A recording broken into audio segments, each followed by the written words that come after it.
Em instantes, nós iremos iniciar o nosso culto, onde você está sendo convidado a participar, não apenas assistir, mas fazer parte desse momento, onde você poderá louvar o Senhor, celebrar as suas bênçãos e dádivas na sua vida e receber dele uma porção da sua palavra. Prepare o seu coração, aquieta-se, coloca tudo em ordem ao seu redor, enfoque agora em ouvir Deus e ter um momento de comunhão com Ele.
Quero dar as boas-vindas a todos que neste domingo de noite nos acompanham neste nosso canal para o nosso culto de domingo à noite. Que Deus esteja trabalhando na sua vida, dando para a sua família, para a sua vida, o alimento espiritual que nós precisamos nessa noite.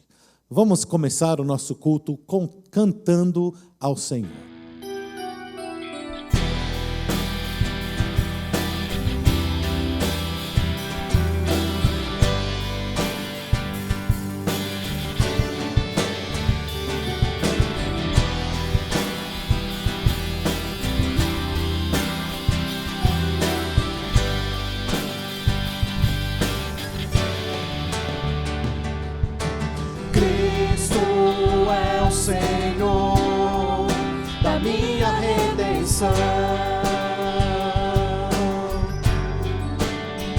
E não há nada além de ti que me traz satisfação.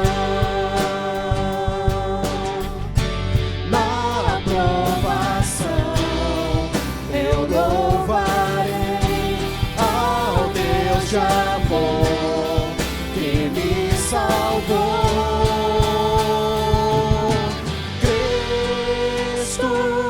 És tudo em mim, Cristo, és tudo em mim. Tudo que eu preciso está em ti. Tu és para mim. Cristo é a alegria da minha salvação.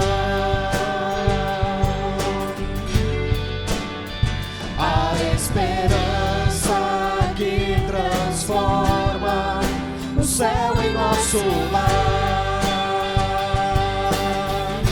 Jesus está presente aqui, Filho de Deus, a ti seja a glória. Cristo, és tudo em mim. Cristo, és tudo em mim.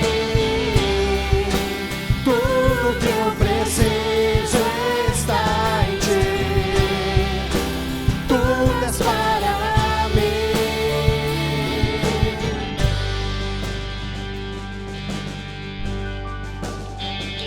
Estou seguindo a Jesus Cristo, não volto atrás, não volto atrás.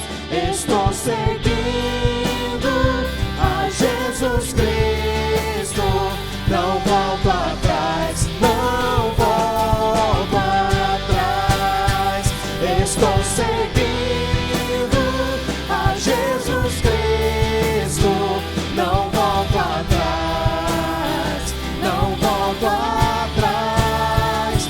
Estou seguindo a Jesus Cristo, não volto atrás, não volto atrás.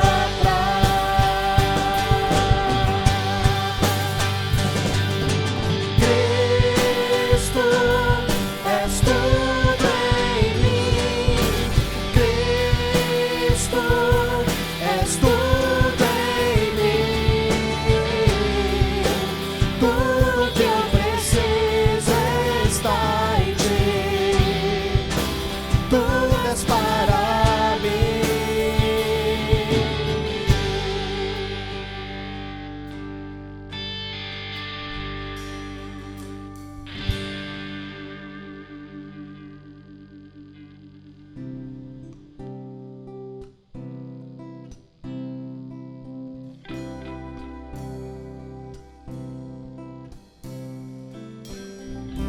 Toma-me, rendido estou, aos pés da cruz me encontrei.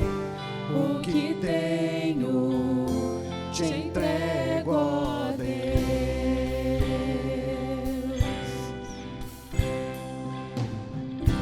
Vem limpar as minhas mãos, purificar meu coração, que eu ande em tudo que tu tens pra mim.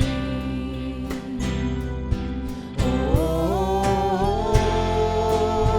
eis-me aqui, rendido estou.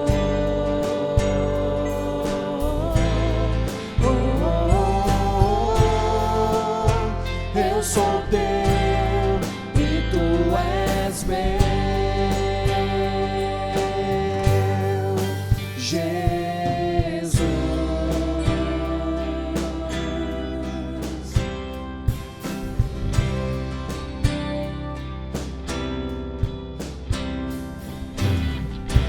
Meus momentos e os dias meus, meu respirar e meu viver, que sejam todos pra ti, ó Deus.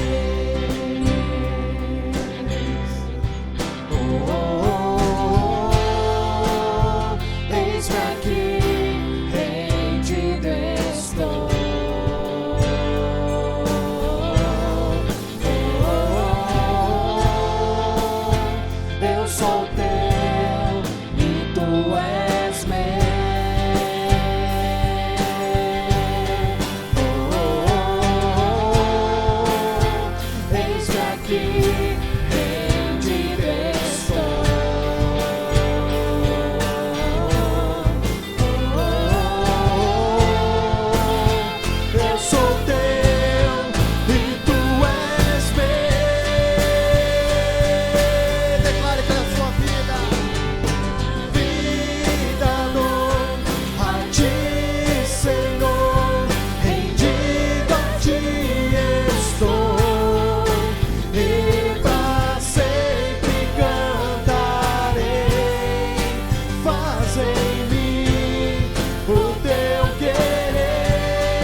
eis-me aqui, rendido estou.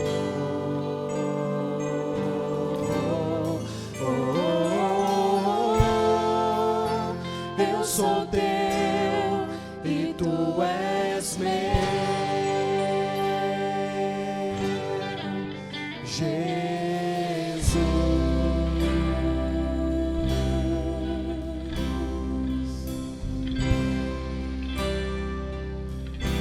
Acabamos de cantar Rendido Estou. Na verdade, é uma atitude de contrição ao entrarmos na presença de Deus, que o nosso coração possa estar experimentando justamente essa contrição, enquanto nós nos preparamos para o culto dessa noite.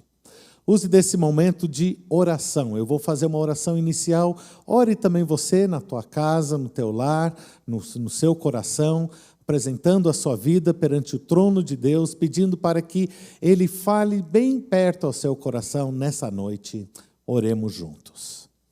Ó Pai, nessa noite, nós te agradecemos, te entronizamos e nos rendemos aos teus pés como os teus servos. Use, Senhor, deste momento de culto para falar aos nossos corações, para nos exortar, para nos encorajar, para estar nos alimentando com a sua palavra, que os louvores que nós já cantamos e entoamos e em outros momentos desse culto sejam genuinamente uma expressão de adoração ao teu santo nome. Venha, Senhor, trabalhar no nosso meio, no nosso coração e no meio da nossa família, o que pedimos, em nome de Jesus. Amém. Romanos, capítulo 5, a partir do primeiro versículo. Na sua tela vai estar a leitura do texto, ou o texto ali impresso, eu farei a leitura, você pode acompanhar. Portanto, justificados pela fé, temos paz com Deus por meio do nosso Senhor Jesus Cristo, por intermédio de quem obtivemos também acesso pela fé a esta graça, na qual estamos firmes e nos gloriamos na esperança da glória de Deus. E não somente isso, mas também nos gloriamos nas tribulações, sabendo que a tribulação produz perseverança, e a perseverança, a aprovação, e a aprovação, a esperança. E a esperança não causa decepção, visto que o amor de Deus foi derramado em nosso coração pelo Espírito Santo que nos foi dado. Ora, quando ainda éramos fracos, Cristo morreu pelos ímpios no tempo adequado. Porque dificilmente haverá quem morra por um justo, pois talvez alguém até ouse morrer por quem faz o bem. Mas Deus prova o seu amor para conosco, ao ter Cristo morrido por nós, quando ainda éramos pecadores. Assim, agora justificados pelo seu sangue, muito mais ainda seremos por ele salvos da ira. Porque se nós, quando éramos inimigos, fomos reconciliados com Deus pela morte de seu Filho, muito mais, estando já reconciliados, seremos salvos pela sua vida. E não somente isso, mas também nos gloriamos em Deus, por meio do nosso Senhor Jesus Cristo, pelo qual recebemos agora a reconciliação. Amém. O nosso momento missionário dessa noite, primeiro nós temos uma notícia excelente do nosso missionário pastor Hernan e a irmã Thaís, junto com seus filhos Alejandro e Karine. No domingo passado, eles embarcaram todos juntos para Portugal e chegaram bem na segunda-feira, tiveram ingresso no país todos juntos. A princípio achávamos que somente o pastor Hernan deveria ir primeiro, para depois chamar a família em seguida, mas eles conseguiram, pela graça de Deus, pelo poder de Jesus, ir todos juntos, foram aceitos ali pelas autoridades portugueses e eles tiveram ingresso no país, já estão lá agora se adequando e fazendo todos os trâmites iniciais da sua nova trajetória como missionários pela Palavra da Vida em Portugal. Sigamos orando por esta família querida, esse casal tão querido nosso. Nós também recebemos durante essa semana notícias e vídeos falando sobre o nosso trabalho em Cuba. Os irmãos vão lembrar que o pastor Wilde, que é o pastor da comunidade Bethesda em Santo André, ele faz viagens anuais para Cuba. Com ele, o nosso pastor Elias já tem ido várias vezes para fazer ali treinamento e trabalho ali naquela nação. E o pastor Wilde, então, é o que está coordenando todo o esforço do trabalho missionário com o qual nós temos parceria. E através dele, então, nós fazemos chegar as nossas ofertas para manutenção de vários obreiros ali na ilha ou na nação de Cuba, na região de Guantánamo.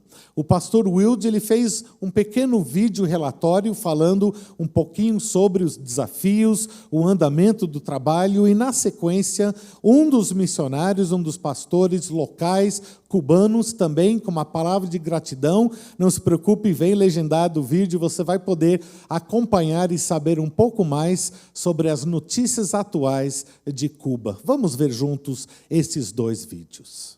Graça e paz, pastor Elias, graça e paz, pastor Richard. Que privilégio meu poder me dirigir a vocês e com uma palavra de gratidão a Deus.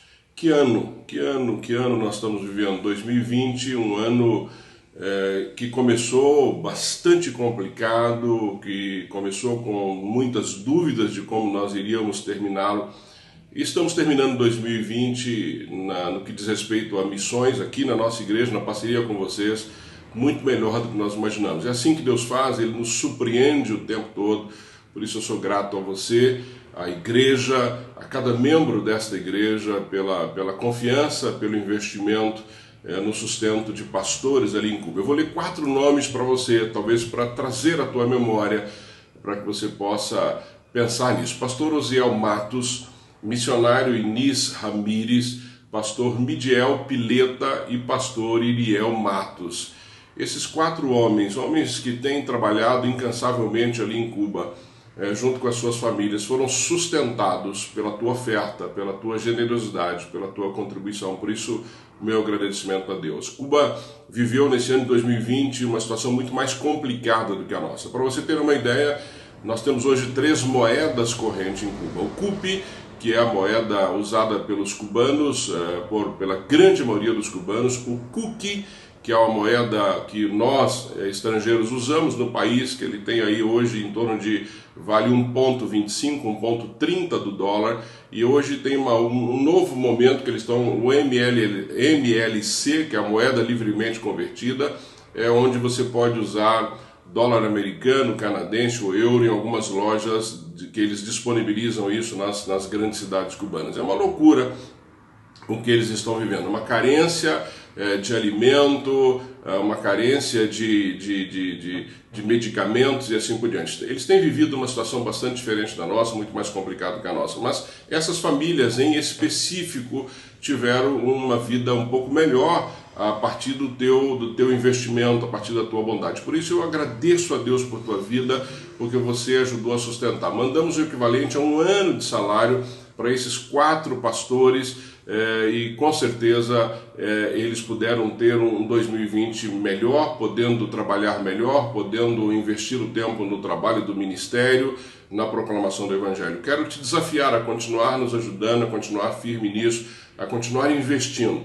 Que Deus te abençoe, que Deus continue abençoando essa igreja, que Deus continue usando essa igreja não só para abençoar Cuba, mas abençoar outros países, como eu sei que tem sido feito desta forma. Deus abençoe pastor Elias, pastor Richard, e Deus abençoe membros da Igreja Batista do Cambuí. Ha permitido que en estos tiempos que estamos viviendo haya un pastor en Brasil, Wilder, que por su iglesia se haya preocupado y ha tenido compasión para aquí en Cuba ayudar a algunos misioneros, en el cual yo estoy incluido y agradezco mucho porque representa para mí mucho esta ayuda en la situación que estamos viviendo en nuestro país y quizá también otros países, pero bueno, de nosotros, que es bastante difícil económicamente, significa mucho para mí, para mi familia, para ayudarme a resolver muchas de las situaciones que se presentan, ¿no? Por eso creo que la gratitud llegue al pastor Wilder y a Dios por haber permitido todo eso y que, bueno, desde aquí le bendecimos y le deseamos que el Señor le esté ayudando también y muy agradecido por esta ayuda que realmente ha llegado un momento que es necesaria y muy útil, importante para mí, para mi familia, repito. Así que muchas gracias al pastor Wilder y a su iglesia, al equipo de trabajo de él también que colabora con su ministerio, que Dios le está bendiciendo mucho, en mi deseo. Que bom nós podemos ver aquilo que Deus está realizando em Cuba, entendendo que existem desafios, sim, mas existe também o avanço da obra de Deus. Nesse momento agora de dízimos e ofertas, nós temos a oportunidade de ofertar de volta ao reino, não apenas para esse trabalho em Cuba, não apenas para o trabalho em Portugal, junto com o pastor Irnã, mas com toda a nossa força missionária e todo o trabalho da nossa igreja. Você terá então o privilégio agora de ofertar e dizimar ao reino de Deus.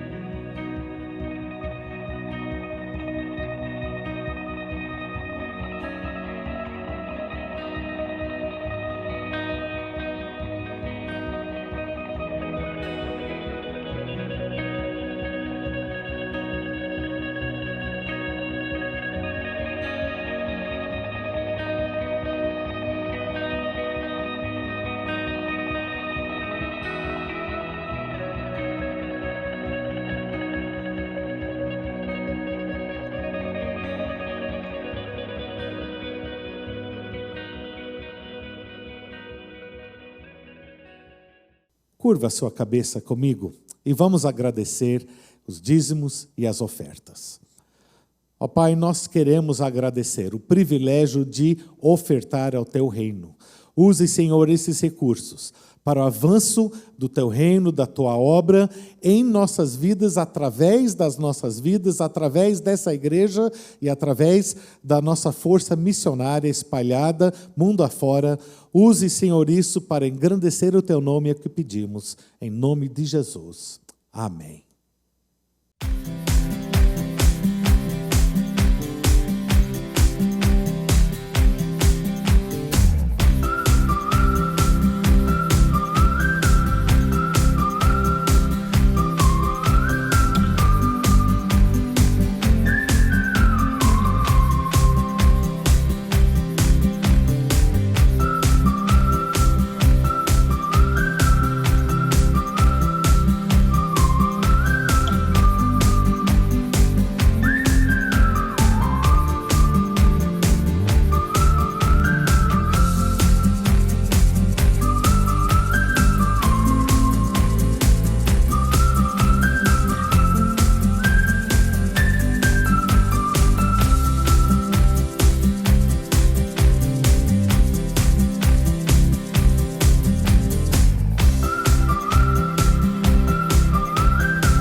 Durante a semana, nós ainda temos as nossas atividades online, as nossas atividades virtuais. Você poderá ver ali na tela vários grupos que se reúnem ao longo da semana.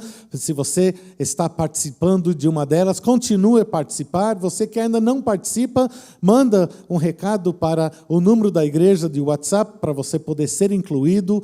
E nós temos, então, vários grupos que se reúnem para orar, para compartilhar, para gastar em tempo juntos. É uma maneira de nós termos ainda comunhão durante a semana, mesmo que não de uma forma presencial. Lembrando também dos nossos cultos dominicais, sempre domingo pela manhã às 9, também nesse mesmo horário às 19h30, o nosso culto da noite, e também às quintas-feiras, o nosso culto de oração no meio da semana, a partir das 19h30, tudo pelo canal do YouTube, você pode participar, e no domingo pela manhã, um culto presencial. Entra no nosso site para fazer a sua inscrição semanal e você poderá vir aqui participar de uma maneira presencial conosco. Você é muito bem-vindo, você poderá vir tomando todas as precauções e participar aqui junto conosco. Lembrando também que pela manhã, após o culto da manhã, temos sempre a nossa escola dominical, agora a classe única para adultos, tratando de finanças. Nessa época do ano é sempre complicado finanças, e o pastor Luna tem preparado uma série de aulas voltado para o manuseio bíblico de finanças, e certamente você poderá se beneficiar.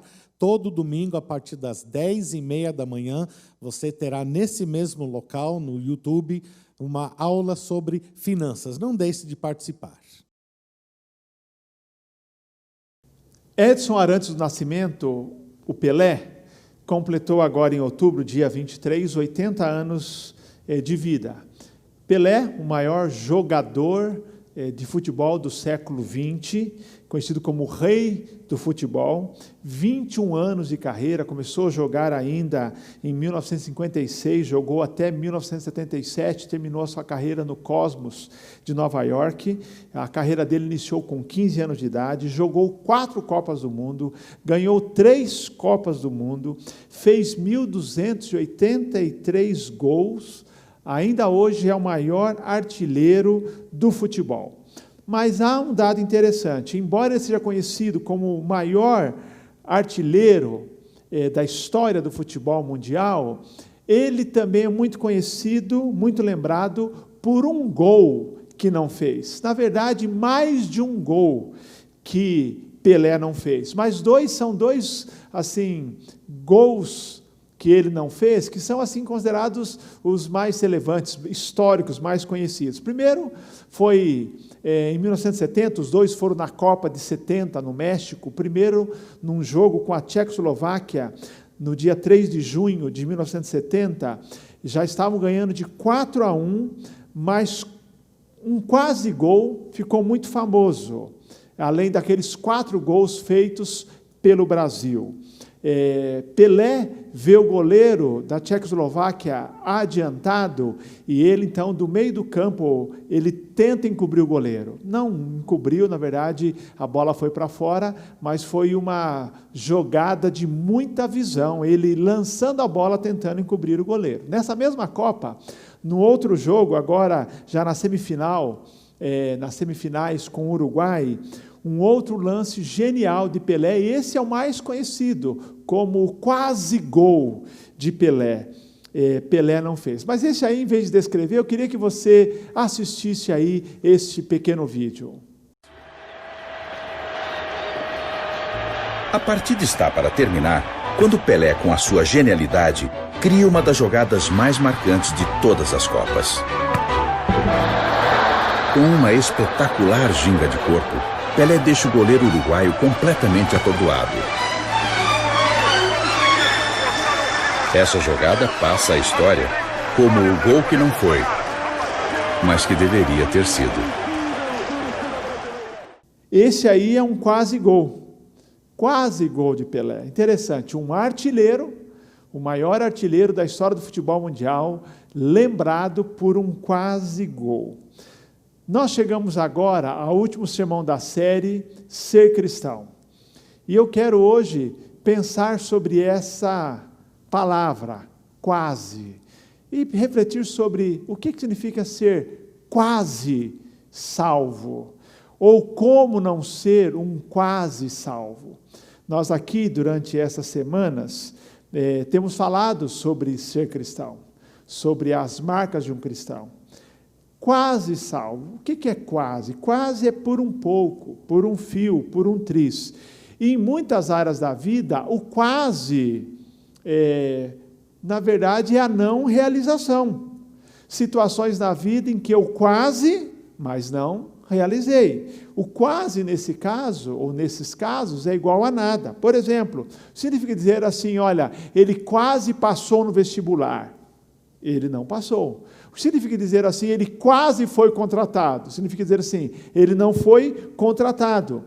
Ele quase ganhou a eleição. Não ganhou a eleição. Hoje, por exemplo, nós tivemos o segundo turno das eleições municipais em várias partes do Brasil, em várias cidades do Brasil, e muitos candidatos foram quase eleitos, não eleitos. Eu gosto de acompanhar a política. No primeiro turno, já baixei aí o aplicativo do Tribunal Eleitoral e fui acompanhando aí, Tribunal Superior Eleitoral, cada cidade. Aí eu vejo lá quem foi eleito, quem não foi. E para gente, vereador. Então, vereador eleito. Aí vem lá, suplente, prefeito, eleito, e outro não eleito. E no primeiro turno, os que passaram também para o segundo turno. Mas então, quase eleito. Hoje, vários candidatos quase foram eleitos. Ou seja, não foram eleitos. Agora, há situações em que o quase, ele é possível de ser reparado. Por exemplo, eu posso prestar novamente um vestibular tendo falhado da primeira vez. Eu quase passei e agora faço uma segunda vez e sou aprovado. Eu posso não ser contratado, eu quase fui contratado e agora eu consigo um novo emprego e eu fui contratado. Eu posso perder uma eleição, eu quase fui eleito, e agora eu disputo uma nova eleição, como é muito comum, e aí eu sou eleito. Vários candidatos ganham na segunda ou terceira disputa eleitoral, segunda ou terceira tentativa. No futebol também, eu posso, eventualmente, imagina só, um jogador, ele perde um pênalti, ele pode, no mesmo jogo, ter chance de fazer um gol de pênalti ou um outro gol, ou num outro jogo. Ter uma nova chance, então. Agora, há ocasiões em que o quase é irreparável, não tem volta. E é exatamente isso que acontece na vida espiritual. O quase salvo é perdido. O pastor Hernandes Dias Lopes escreveu um livro, Quase Salvo, Fatalmente Perdido. Ou seja, o quase salvo significa sem salvação, significa perdido, significa sem a vida eterna. Pode ser que uma pessoa quase seja salva, falta pouco para se tornar um filho de Deus, mas ele não aceita a Jesus como Salvador. Aquele jovem que procurou Jesus, conhecido como jovem rico, ele quase foi salvo. Agripa, o rei que ouviu um sermão de Paulo, ele quase foi salvo. Diz até para Paulo, olha, por pouco me persuades, quase. E uma das maiores tragédias, por isso essa série de sermões Ser Cristão, uma das maiores tragédias é ter pessoas achando que são salvas, mas que na verdade estão perdidas. Ao longo da história, grandes líderes, grandes pregadores têm se preocupado com esse problema, com o número de pessoas que acham que são salvas ou que não estão levando a sério essa questão de avaliar se são salvas ou não, estão se acostumando com outras coisas, como, por exemplo, ser membro de uma igreja, seguir uma religião, nascer numa família cristã, fazer boas obras, e com isso acham que são salvas, mas não são salvas. Um autor chamado John Elliff diz, nossas igrejas estão cheias de pessoas que não evidenciam conversão, porém creem sinceramente que são salvas. Jesus já alertava sobre o perigo do engano, do auto-engano, o perigo de eu não levar a sério as questões referentes à salvação, não avaliar a minha profissão de fé e me considerar salvo, ou não ter em minha vida os sinais de um verdadeiro salvo. Jesus diz, eu quero ler para você, para iniciar esta mensagem hoje, o primeiro texto, Mateus 7, 13, 14 e verso 21. Mateus capítulo 7, os versos 13, 14 e verso 21. Jesus diz, entrai pela porta estreita, porque larga é a porta e espaçoso o caminho que conduz à perdição, e são muitos os que entram por ela. Pois a porta é estreita e o caminho que conduz à vida apertado, e são poucos os que a encontram. E verso 21. Nem todo, diz Jesus, nem todo o que me diz Senhor, Senhor, entrará no reino do céu, mas aquele que faz a vontade de meu Pai que está no céu. Veja como Jesus é tão claro e objetivo, direto nessa questão. O apóstolo Paulo, nessa mesma linha de pensamento, nos convida a um autoexame. Lá em 2 Coríntios 13:5, parte A, ele diz: examinai a vós mesmos para ver se estáis na fé, provai a vós mesmos. Eu defendo a tese, queridos, que pelo menos uma vez na vida, nós deveríamos perguntar ou nos questionar: eu sou de fato um cristão? Eu de fato passei pela experiência do novo nascimento? Há na minha vida evidências de que eu tenho a vida eterna? Pelo menos uma vez na vida, nós deveríamos fazer essa pergunta. Deus quer que você tenha a certeza da vida eterna, mas Ele não quer que você tenha uma falsa certeza, uma falsa segurança. Ele quer que você tenha a verdadeira segurança, que é fruto de uma verdadeira conversão. Jesus, a Bíblia registra, porque Deus amou o mundo de tal maneira que deu seu Filho unigênito para que todo aquele que nele crê não pereça, mas tenha vida eterna. João 3,16. A vontade de Deus para a nossa vida, ao enviar Jesus, é que cada um de nós, passando pela experiência de conversão, possamos ter a certeza da vida eterna. Mas, como tenho dito, não uma falsa certeza, não uma falsa segurança, não uma certeza baseada em sentimentalismo, não uma vida cristã ou supostamente cristã sem compromisso, sem evidências de que realmente eu sou salvo por Cristo Jesus e que tive um encontro com Ele. Razões para o engano. Por que muitas pessoas se enganam? Porque o foco de Satanás é enganar. O foco de Satanás é impedir que as pessoas tenham uma experiência verdadeira de conversão. O diabo, ele é o pai da mentira, e ele procura atuar por meio das religiões falsas, ele procura atuar por meio da religiosidade, ele quer impedir que as pessoas tenham uma experiência de novo nascimento. O pastor Adrian Rogers dizia que ele usa, Satanás, seus melhores métodos para impedir pessoas de experimentarem o novo nascimento. O foco de Satanás é enganar, é impedir que as pessoas encontrem a Jesus. Ele cega, a Bíblia diz que o Deus desse século cega o entendimento dos incrédulos ou daqueles que não creem. Outra questão é que muitas pessoas não compreendem o Evangelho, não o recebem como deveriam. São as pessoas que não passam pelo arrependimento, elas estão em busca de prosperidade, elas acham que basta frequentar uma religião, ou basta ter uma filosofia de vida.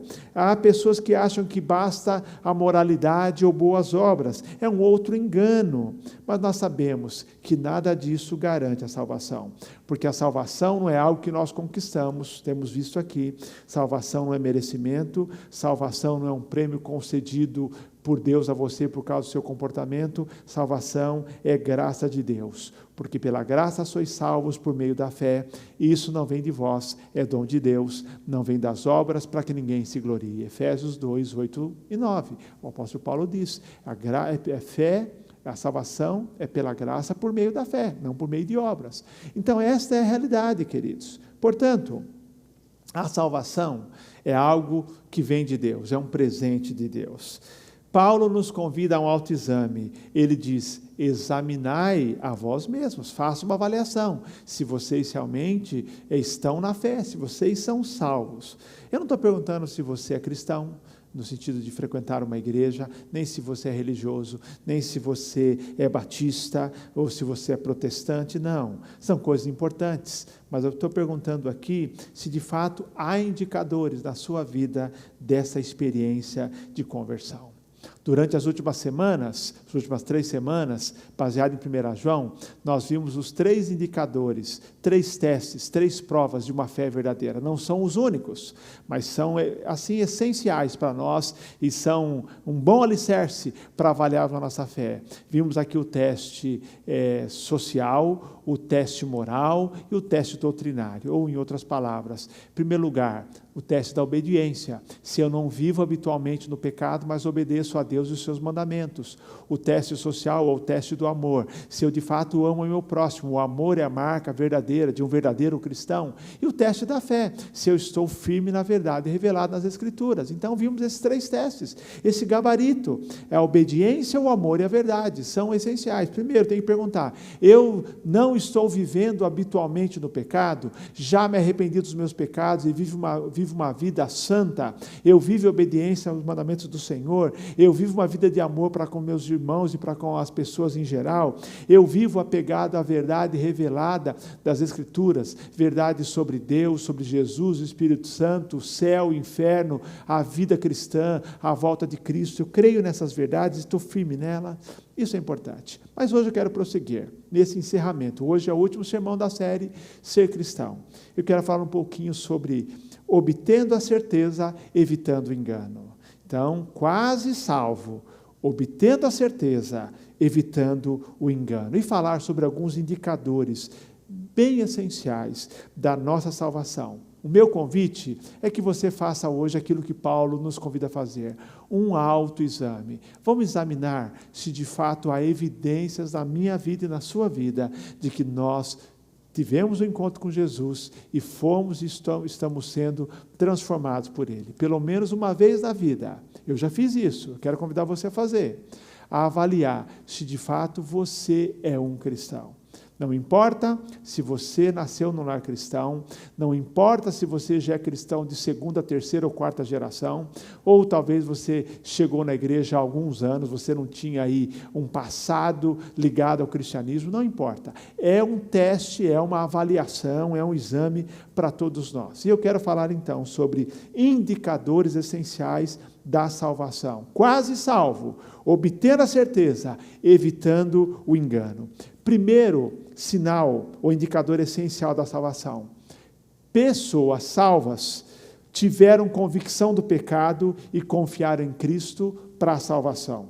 Pessoas salvas tiveram convicção do pecado e confiaram em Cristo para a salvação. Isso está lá em Atos 2, 37 a 39. Pedro prega um sermão no dia de Pentecostes, e um sermão em que ele fala sobre Jesus, o porquê ele foi enviado, que ele era o Messias, como ele foi traído, como ele foi condenado, ou julgado e condenado, como ele morreu por nós, como ele ressuscitou, e fala dele como sendo o Salvador. Ao ouvirem aquela mensagem, os judeus presentes naquele grande encontro, no dia de Pentecostes, perguntam, diz capítulo 2 de Atos, verso 37, ao ouvirem isto, eles ficaram com o coração pesaroso e perguntaram a Pedro e aos demais apóstolos, irmãos, que faremos? Olha a pergunta, eles ouviram isso, ficaram com o coração pesaroso e fizeram a pergunta, que faremos, irmãos? Perguntando para Pedro e para os apóstolos. Pedro, então, lhes respondeu, arrependei-vos e cada um de vós seja batizado em nome de Jesus Cristo, para o perdão de vossos pecados, e recebereis o dom do Espírito Santo, porque a promessa é para vós, para os vossos filhos e para todos os que estão longe, e a quantos o Senhor, nosso Deus, chamar. E os aconselhava e exortava com muitas outras palavras, dizendo, salvai-vos desta geração perversa. Atos 2, 37 a 40. Queridos, compungido significa tocado, a ideia de como se estivesse sendo cravada uma espada no coração deles. Eles sentiram o toque do Espírito Santo, eles sentiram convicção de pecado, um profundo arrependimento, começaram a ser tocados pelo Senhor e perguntaram e foram orientados o que fazer.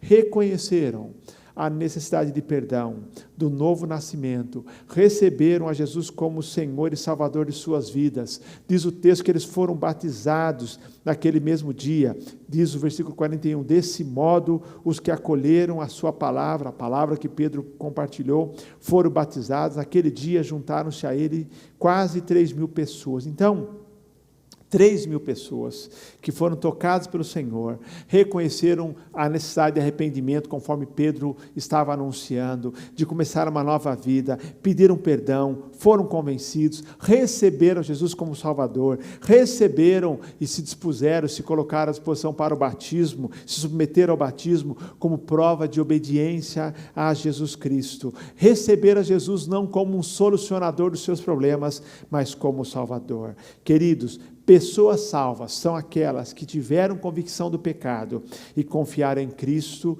para a salvação. Minha pergunta nesse primeiro ponto é: você já experimentou uma convicção profunda de que você era pecador, perdido e que precisava entregar a sua vida a Jesus Cristo? Já passou por experiência?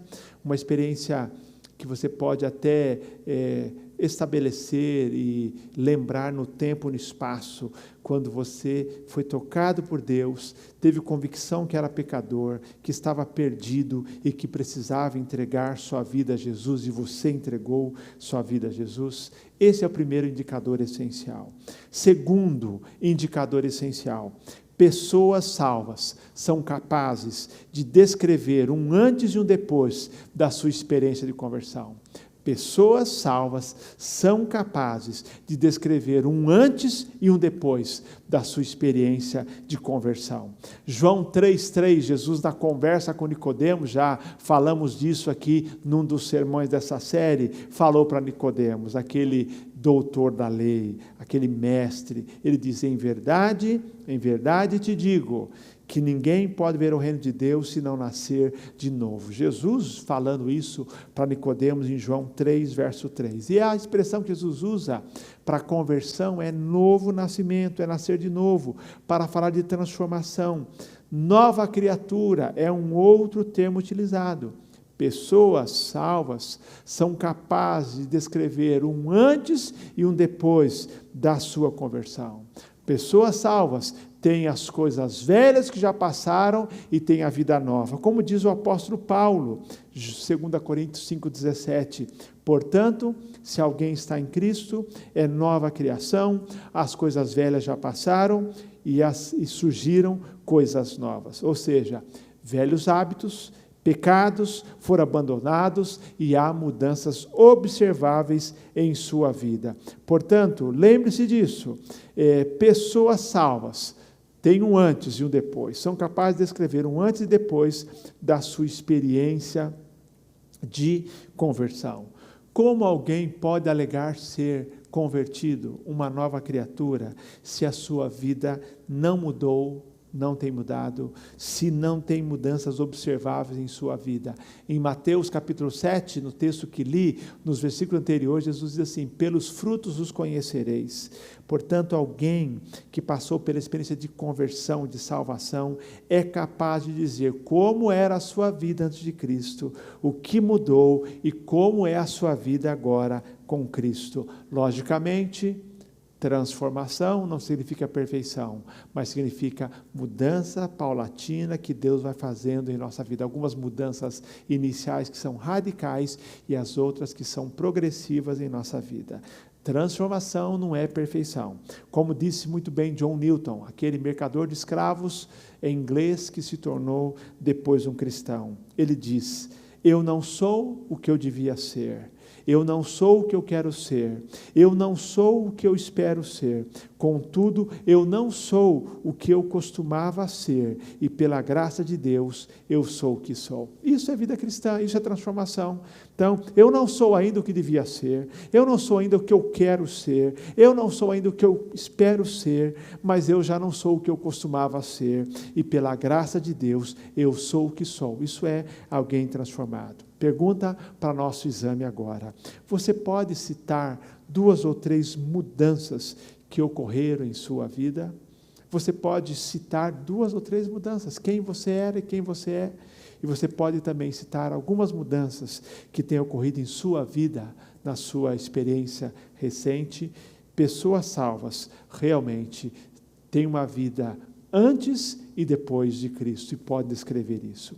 Terceiro lugar, pessoas salvas têm uma inclinação espiritual e desejo de crescer espiritualmente. Pessoas salvas têm inclinação espiritual e desejo de crescer espiritualmente. 1 Pedro 2,2 diz: desejai o puro leite espiritual, como bebês recém-nascidos, a fim de cresceres por meio dele para a salvação. Desejai o puro leite espiritual, isso é, o alimento espiritual. A Bíblia é clara em afirmar que pessoas regeneradas, pessoas convertidas, pessoas salvas, pessoas que tiveram encontro com Jesus, pensam diferentemente do que pensavam antes de conhecer Jesus. Pessoas salvas, pessoas regeneradas, pessoas convertidas têm novos desejos. E o novo desejo é o desejo de crescer espiritualmente.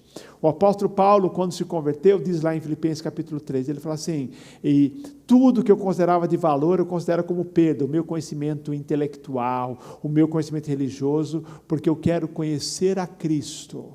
Então tudo eu abandonei por causa da sublimidade, da superioridade do conhecimento de Cristo. Quem lê Filipenses 3 vê em Paulo um homem desejoso, focado no crescimento, para conhecê-lo, diz, para conhecer a Jesus e o poder da sua ressurreição. Eu quero conhecê-lo. A disposição de uma pessoa salva por crescimento espiritual é um indicador essencial de salvação. A disposição de uma pessoa salva produz nela um desejo genuíno por crescimento e intimidade com Deus. Embora todos nós passemos por um momento de fraqueza espiritual, por negligenciarmos a nossa comunhão com Deus, a nossa regra de vida é um desejo por crescimento espiritual, um desejo genuíno por crescimento espiritual. Cristão verdadeiro não é estacionado. Cristão verdadeiro está crescendo. Se você não tem um forte desejo de crescer espiritualmente, então talvez você não passou ainda pelo novo nascimento, ou você, tendo se convertido, estacionou, precisa pedir perdão e mudar.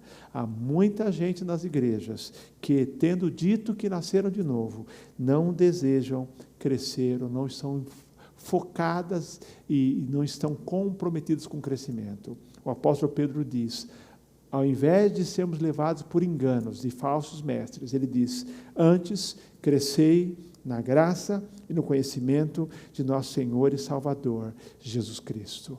Pergunta para um autoexame aqui. Há em seu coração, pense agora, há em seu coração um forte desejo de crescer espiritualmente, de conhecer melhor ao Senhor e ter intimidade com Ele? Há no seu coração um desejo de crescer espiritualmente? Este é um indicador essencial da salvação. Em quarto lugar, pessoas salvas têm um relacionamento real com Jesus. Pessoas salvas têm um relacionamento real com Jesus.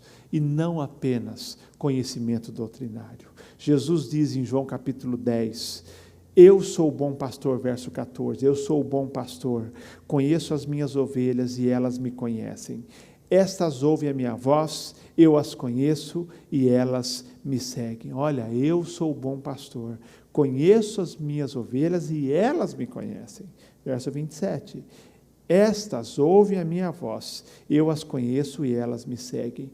A salvação é mais do que conhecimento doutrinário, conhecimento teológico, conhecimento religioso. É um relacionamento de fé e submissão a Jesus. É mais do que frequentar a igreja, é mais do que ritos, é muito mais do que querer alguns fatos sobre Deus. Lá em Mateus 7, que li na abertura desse sermão, verso 23 diz, Jesus diz para algumas pessoas que se diziam cristãs: nunca vos conheci, nunca vos conheci.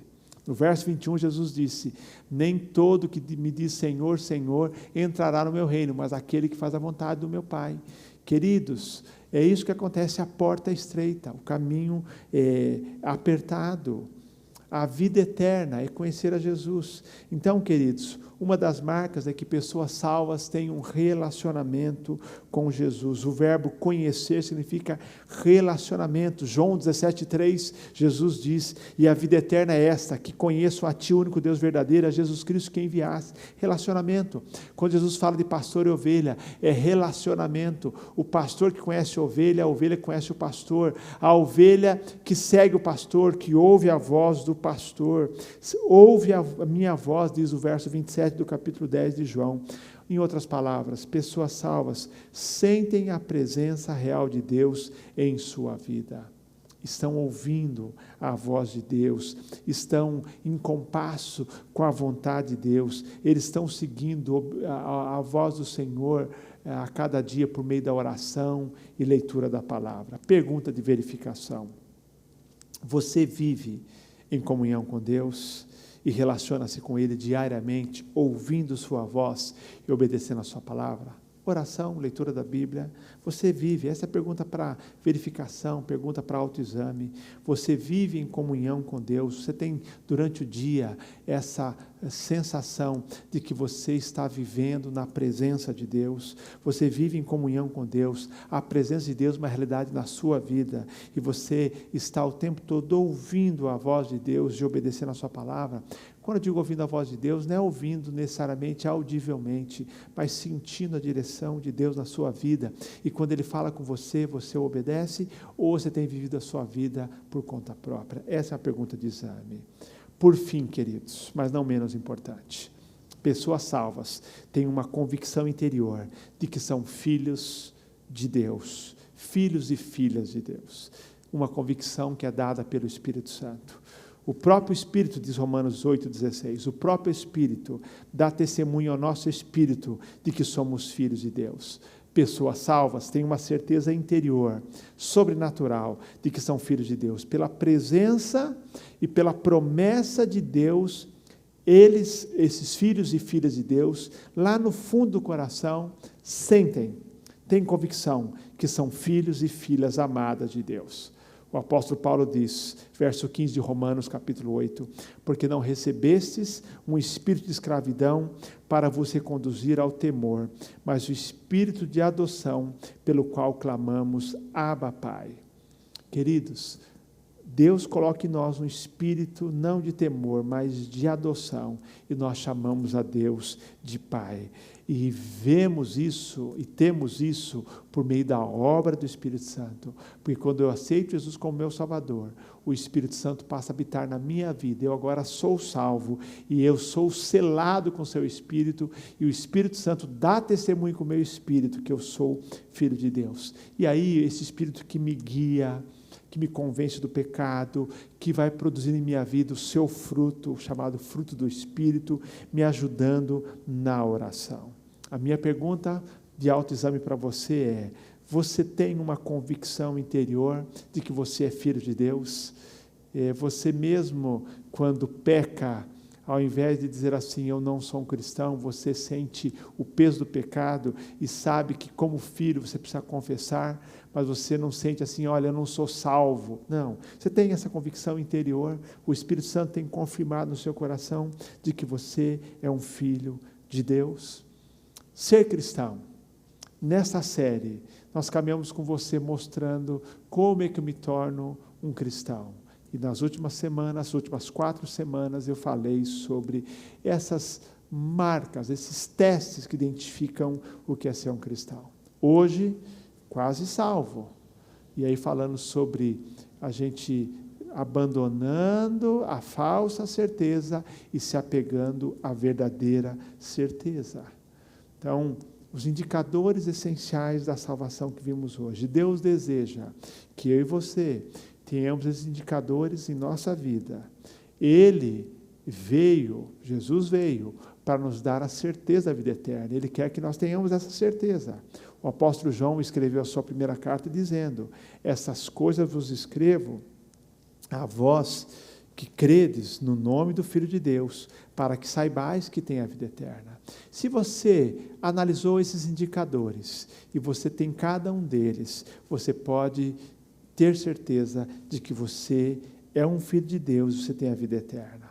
Logicamente, a minha pergunta não é para você perguntando se você gosta da igreja, se você cresceu na igreja, ou se você veio para a igreja e aqui ficou. Não, se você foi batizado, coisas importantes. Mas a pergunta é se você tem os indicadores essenciais da sua salvação. Quase salvo é fatalmente perdido. Nós precisamos ser, de fato, salvos. E temos que avaliar se realmente somos uma pessoa salva. Se temos esses sinais, que começa lá com arrependimento e fé em Jesus. Primeiro, eu tenho convicção do meu pecado, que eu preciso de Jesus como meu Salvador. Então, é a porta de entrada. Quando eu vou a Jesus, clamando, me arrependo dos meus pecados, como aqueles judeus no dia de Pentecostes e outros de outras nações também ali, foram compungidos, tocados por Deus. Se você já é salvo, glorifica a Deus, porque João nos diz que ele escreveu para que nós tenhamos certeza da vida eterna. Mas se você é um quase salvo, eu quero desafiar você a hoje à noite entregar sua vida a Jesus. Foi para isso que ele morreu. Ele morreu para lhe dar a vida eterna. Se você ainda não é salvo, lembra-se que ele morreu para que todo aquele que nele crê não pereça, mas tenha a vida eterna. Quase salvo é totalmente perdido. O meu desejo é que você hoje obtenha certeza por meio da entrega da sua vida ao Senhor. Se hoje à noite o Espírito Santo está colocando no seu coração uma convicção de que você é pecador, que você precisa de Jesus, eu quero desafiar você a fazer aquilo que Pedro nos mandou: arrependei-vos. Arrependei-vos. E o arrependimento significa, primeiro, voltar as costas para o pecado e depois, por meio da fé, ficar frente a frente com Jesus, recebendo Ele como o seu Salvador. Se você está sendo hoje tocado por Deus, se o Espírito Santo está tocando na sua vida, Ele quer realmente transformar a sua vida. Ele quer que sua vida, a partir de hoje, seja antes de Cristo e depois de Cristo. Você quer entregar sua vida para Jesus?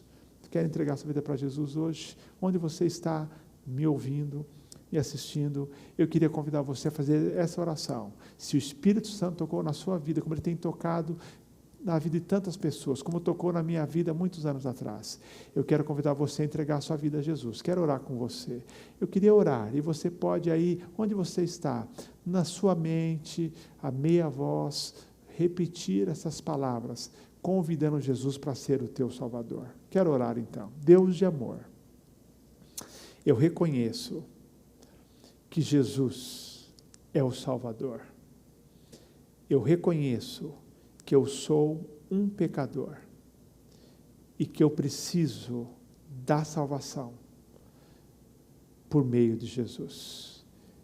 Eu confesso agora o meu pecado e te convido, Jesus, para entrar na minha vida e me dar a certeza da vida eterna. Perdoa os meus pecados, limpa o meu coração, me dá uma nova vida e me torne um filho de Deus. Eu oro em nome de Jesus. Amém. Amém.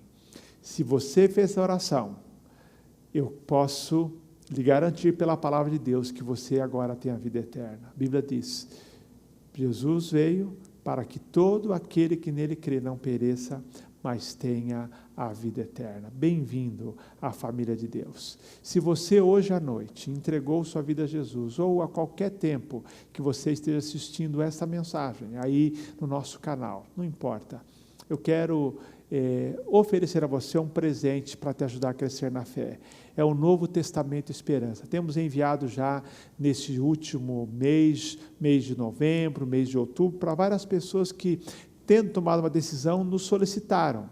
Você pode solicitar o Novo Testamento Esperança por meio do nosso WhatsApp ou por meio do nosso e-mail que aparece na tela. O Novo Testamento é a segunda parte da Bíblia, são 27 livros, mas é um livro de estudo, 99 perguntas e respostas sobre a vida e a morte. Perguntas sobre Jesus e a criação, sobre religião, mundo espiritual, Cristo, pecado, fé, compromisso, vida eterna, e tantos outros assuntos sobre sofrimento, reencarnação e tantos outros assuntos que tem aqui. Você vai ter as suas respostas por meio dos versículos bíblicos e com pequenos estudos em algumas caixinhas que aparecem nesse livro, que é o Novo Testamento de Esperança. Basta você agora mandar um WhatsApp para esse número que aparece na sua tela, dizendo, olha, a favor me enviar um exemplar do Novo Testamento de Esperança. Você vai mandar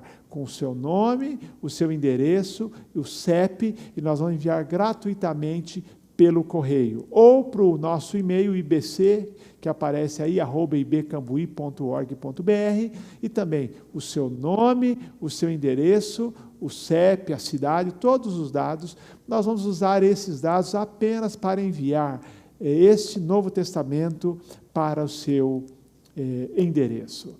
Que Deus te abençoe, que Deus abençoe a você que já era um cristão, e que durante essa série teve a sua fé fortalecida, podendo avaliar a sua fé e dizendo assim, graças a Deus eu sou um verdadeiro cristão. E a você que entrou nessa nova jornada, nessa caminhada, durante esta série, se tornou um cristão, que Deus te abençoe a caminhar com Ele, porque nós caminhamos servindo a Deus até que Ele venha, até que Ele volte, ou até que Ele nos chame para estar com Ele, porque a palavra de Deus nos diz que Jesus veio para que nós não vivamos de maneira insegura, mas para que nós vivamos com a certeza da vida eterna, da certeza que nós somos filhos de Deus. Que Deus nos abençoe e uma excelente semana.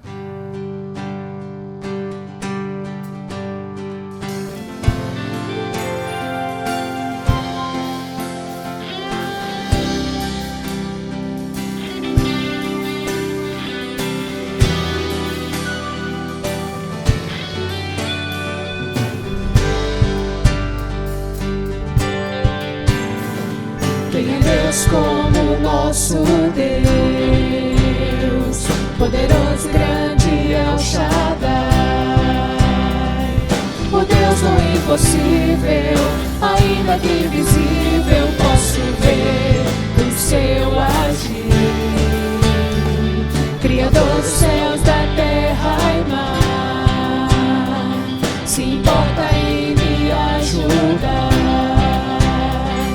Me cerca a todo instante com seu cuidado e seu poder. Não há outro igual a ti, Senhor. Antes que eu fale, tu já conheces meu clamor. Deus que responde, Deus que vê, Deus de milagres, eu posso crer.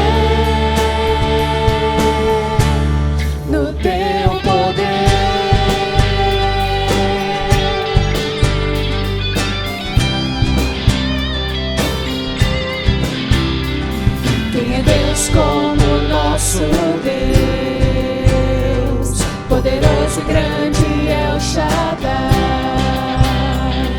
o Deus do impossível, ainda que invisível, posso ver o seu agir,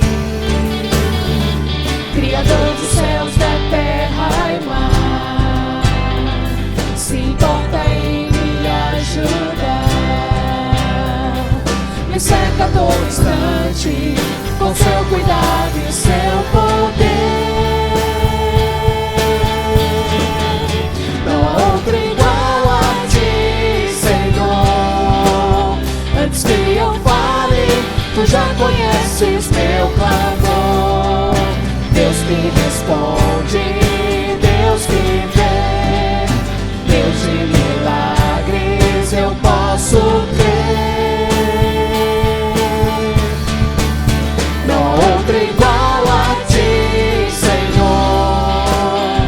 Antes que eu fale, tu já conheces meu clamor.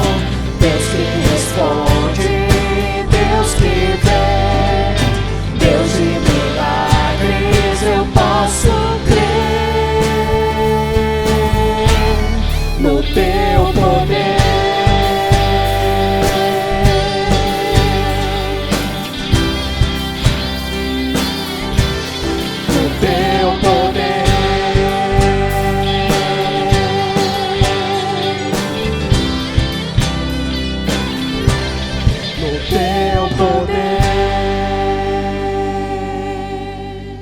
deixar um convite muito especial para que você volte conosco na quinta-feira, a partir das 19h30, para o nosso culto de oração que acontece no meio da semana. Quinta-feira, 19h30, aqui nesse mesmo canal.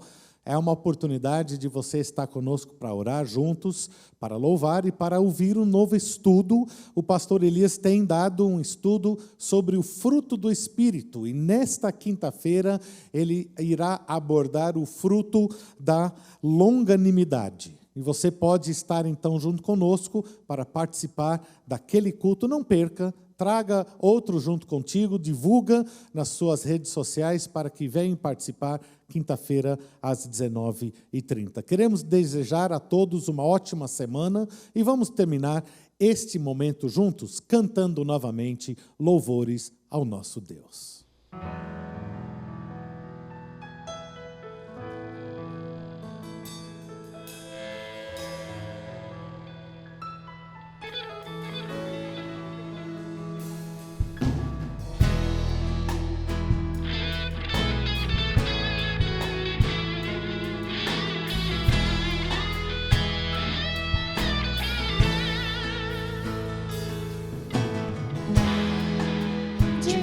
De adoração, só Tu és Senhor. Digno do meu louvor, só Tu és Senhor. Dono de toda a vida, só Tu és Senhor. Ó, eu sou Teu.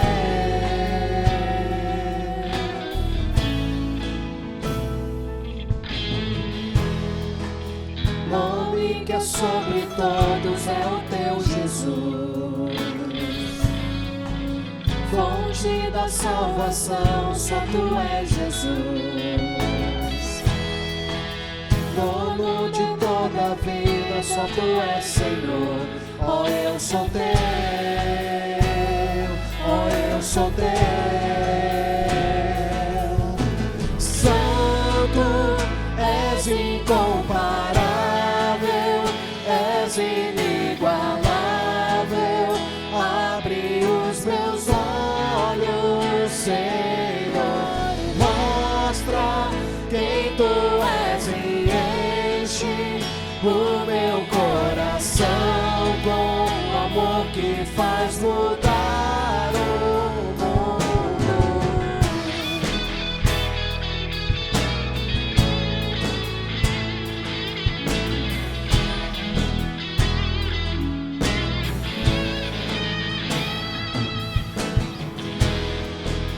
Digno de adoração, só Tu és Senhor. Digno do meu louvor, só Tu és Senhor. Dono de toda a vida, só Tu és Senhor. Ó, eu sou Teu.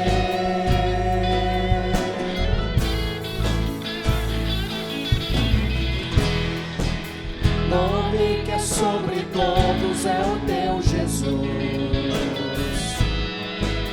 Fonte da salvação, só Tu és Jesus. Dono de toda a vida, só Tu és Senhor. Ó, eu sou Teu.